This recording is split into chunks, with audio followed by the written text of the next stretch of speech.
ಮಹಾತ್ಮ ಗಾಂಧಿ ವೃತ್ತದಲ್ಲಿ ಉಗ್ರರ ದಾಳಿಗೆ ಹತರಾದ ಎಲ್ಲರ ಆತ್ಮಕ್ಕೆ ಶಾಂತಿ ಕೋರಿ ಮೌನಾಚರಣೆ. ಜಮ್ಮು ಕಾಶ್ಮೀರದ ಪಹಲ್ಗಾಮ್ನಲ್ಲಿ 28 ಜನರ ಹತ್ಯೆ ಮಾಡಿದ ಉಗ್ರರು. ದಾಳಿ ಖಂಡಿಸಿ ಹಿಂದೂ ಸಮಾಜ ಬಾಂಧವರು ಯುವ ಘರ್ಜನೆ ಪಡೆಯಿಂದ ಪ್ರತಿಭಟನೆ.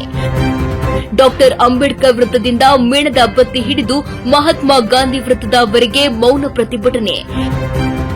ಎಬಿವಿಪಿ ರಾಜ್ಯ ಉಪಾಧ್ಯಕ್ಷ ಡಾಕ್ಟರ್ ಉಪೇಂದ್ರ ನಾಯಕ, ಸಾಮಾಜಿಕ ಕಾರ್ಯಕರ್ತ ಸಚಿನ್ ಕುಮಾರ್ ನಾಯಕ, ಮಲ್ಲು ವಿಷ್ಣುಸೇನಾ ಉಪಸ್ಥಿತಿ.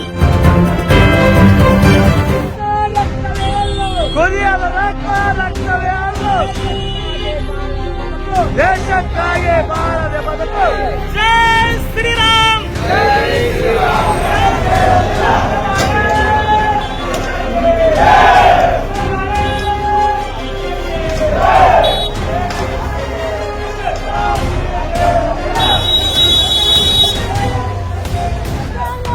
गोली मारो सालों को, गोली मारो सालों को, गोली मारो सालों को। भारत माता की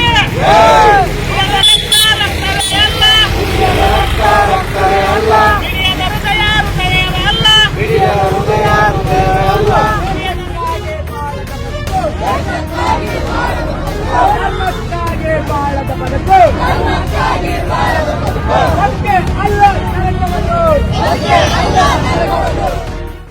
ಇಲ್ಲಿ ನಡೆದಿರ್ತಕ್ಕಂಥ ಹಿಂದೂ ಸಮಾಜದ ಬಾಂಧವರೇ, ಅದು ಮನೆಯಲ್ಲಿ ಆರಾಮ ಸುಖ ನಿದ್ದೆಯನ್ನು ಮಾಡತಕ್ಕಂಥ ಹಿಂದೂ ಸಮಾಜದ ಬಾಂಧವರೇ, ಒಂದಂತ ತಿಳ್ಕೊಳ್ಳಿ.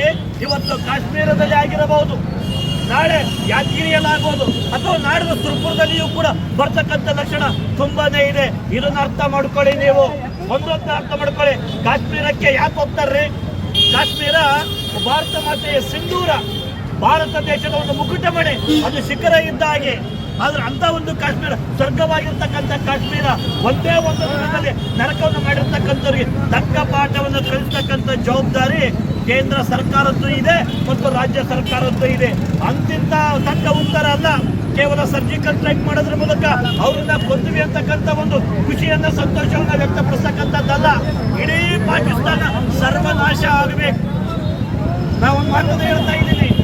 ಇವತ್ತು ರಾಮಾಯಣ ಮಹಾಭಾರತವನ್ನು ನೋಡಿ ನಾವೆಲ್ಲ ತಿಳ್ಕೊಳ್ಬೇಕಾದಂತ ಅವಶ್ಯಕತೆ ಇದೆ. ರಾಮಾಯಣ ಮಹಾಭಾರತವನ್ನು ನೋಡಿ ರಾಜಕಾರಣಿಗಳ ಪಾಠ ಕಲಿತಕ್ಕಂಥ ಅವಶ್ಯಕತೆ ತುಂಬಾನೇ ಇದೆ. ರಾಮಾಯಣ ಮಹಾಭಾರತದಲ್ಲಿ ಏನಿದೆ ರೀ? ದುಷ್ಟ ಯಾವನೇ ಆಗಿರಬಹುದು, ಅವ ಬಂಧು ಆಗಿರ್ಬೋದು, ಬಳಗ ಆಗಿರ್ಬೋದು, ಮತ್ತೊಂದು ಆಗಿರ್ಬೋದು, ಅವ ಪಾಪಿಷ್ಠನಾಗಿದ್ರೆ ಅಥವಾ ಅವ ಅತ್ಯಾಚಾರಿಯಾಗಿದ್ರೆ ಅವನನ್ನ ಕೂಡಲೇ ಸರಿ ಬಿಡಬೇಕಂತೇಳಿ ಶ್ರೀಕೃಷ್ಣ ಪರಮಾತ್ಮ ನಮಗೆ ಕಲಿಸಿಕೊಟ್ಟಿರ್ತಕ್ಕಂಥದ್ದನ್ನ ನಾವು ನೋಡ್ತೇವೆ. ರಾವಣನೇ ನೀವು ತೆಗೆದುಕೊಂಡ್ರಿ. ಇವತ್ತು ರಾವಣ ಯಾಕೆ ಹತನಾದ ರಾಮನಿಂದ ಅಂತಕ್ಕಂಥದ್ದು ತಮ್ಮೆಲ್ಲರಿಗೂ ಗೊತ್ತಿರ್ತಕ್ಕಂಥ ವಿಚಾರನೆ. ನಾವು ಕೃಷ್ಣನ ತಂತ್ರವನ್ನ, ರಾಮನ ಅನುಕರಣೆಯನ್ನ ಮಾಡಿದಾಗ ಮಾತ್ರ ನಿಜವಾದ ಭಾರತೀಯರು, ನಿಜವಾದ ಹಿಂದೂಗಳಾಗೋದಕ್ಕೆ ಸಾಧ್ಯ ಅಂತೇಳಿ ನಾ ಹೇಳ್ತಾ ಇದ್ದೀನಿ. ಬಂಧುಗಳೇ, ಒಂದು ಅರ್ಥ ಮಾಡ್ಕೊಳ್ಳಿ. ನೀವು ಗಂಡನ ಎದುರ ಅಥವಾ ಮಗು ಎದುರ ತಂದೆಯನ್ನ ಹಣೆಗೆ ಗುಂಡಿಟ್ಟು, ಎದೆಗೆ ಗುಂಡಿಟ್ಟು ಹೊಡೆಯುವಾಗ ಆ ಹೆಣ್ಣಿನ ಒಂದು ಶೌರ್ಯವನ್ನ ಮೆಚ್ಚಲೇಬೇಕು.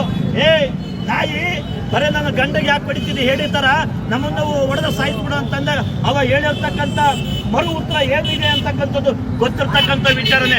ಒಂದು ತಿಳ್ಕೊಳ್ರಿ, ಅವ್ರ ಬಳಿ ಹೆಣ್ಮಕ್ಳ ಬಳಿ ಇರ್ತಕ್ಕಂಥ ಒಂದು ಧೈರ್ಯ, ಶೌರ್ಯ ಇವತ್ತಿನ ನರಸತ್ತ ನಾಮಾರ್ಥ ನಮ್ಮಂತ ಗಂಡ್ಮಕ್ಳ ಬಳಿ ಇಲ್ಲಲ್ಲ.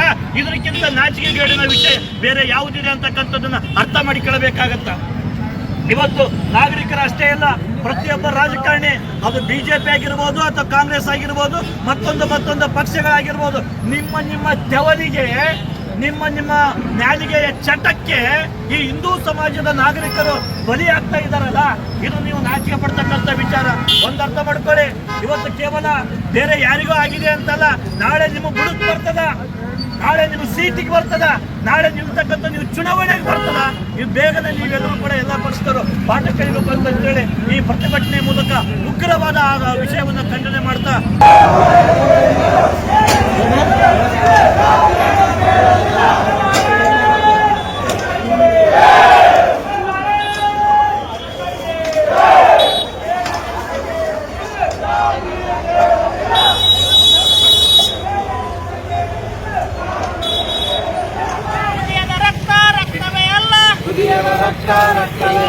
ಹಿಡಿಯದ ಹೃದಯ